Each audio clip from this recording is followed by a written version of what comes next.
আজকে একটা ঐতিহাসিক মুহূর্তের সামনে আমরা দাঁড়িয়ে রয়েছি।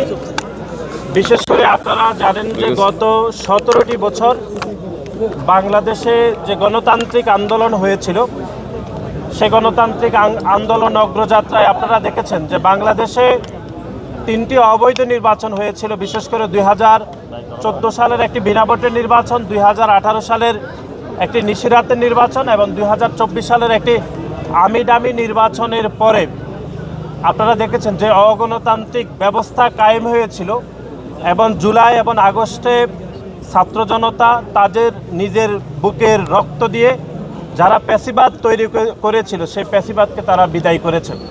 সুতরাং আমরা মনে করি নতুন যে বাংলাদেশ অর্থাৎ জুলাই গণ অভ্যুত্থানের পরে সে বাংলাদেশের আজকে একটি নতুন ভোর উদয় হয়েছে বলে আমরা মনে করি, যেখানে একটি নতুন সরকার এবং একটি গণতান্ত্রিক সরকার আর অল্প কয়েকদিনের মধ্যে দায়িত্ব নিতে যাচ্ছে।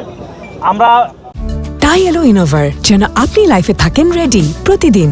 Innova, designed for now.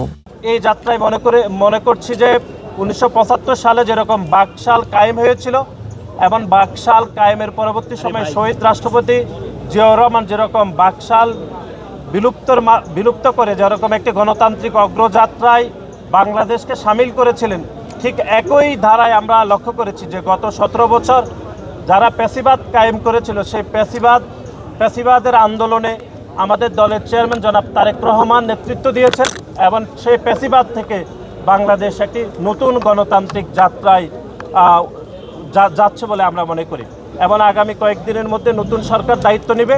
আজকে আমরা আসলে মিলাদ এখানে করেছি, বিশেষ করে আমাদের দলের সাবেক সফল প্রধানমন্ত্রী, আমাদের দলের সাবেক চেয়ারপারসন দেশনেত্রী বেগম খালেদা জিয়া এই গণতান্ত্রিক আন্দোলনে তিনি নেতৃত্ব দিয়েছেন।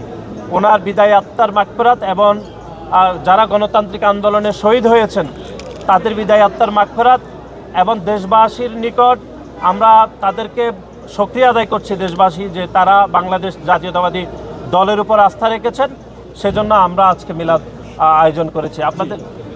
আমরা মনে করি আমাদের দলের পক্ষ থেকে বলা হয়েছে কোনো বিজয়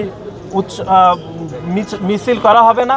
এই সক্রিয় আয়োজনের মাধ্যমে দেশের মানুষের প্রতি আমাদের যে শান্তির বার্তা সেটি দলের পক্ষ থেকে পৌঁছে দেওয়া হচ্ছে। আপনাদের সবাইকে ধন্যবাদ।